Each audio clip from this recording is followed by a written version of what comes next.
కూటమి లీడర్లు పాలన మీది కంటే పదవుల మీదనే ఎక్కువ నజరు పెడుతున్నట్టున్నారులా.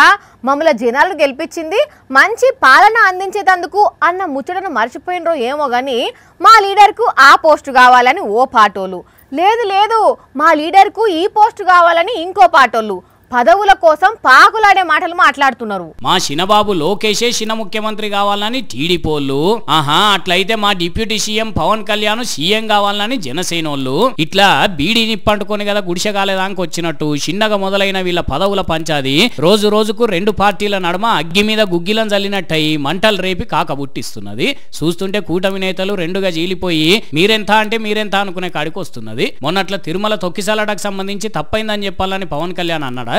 వీళ్ళ క్షమాపణలు చెప్పదు, ఇంకెవరికి క్షమాపణలు చెప్తాం? క్షమాపణలు చెప్పండి. ఇక దానికి లోకేష్ ఏమన్నాడు అయినండి, అదే వ్యక్తిగత అభిప్రాయం కదండి. It is not Telugu Desam party stand. It is not Telugu Desam party stand. Pawan మాటలతో మాకేం సంబంధం అని కొట్టిపాడేసిండు.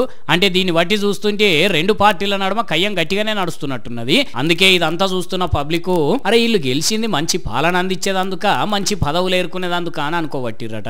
చూస్తుంటే అట్లనే ఉన్నది మరి కథ.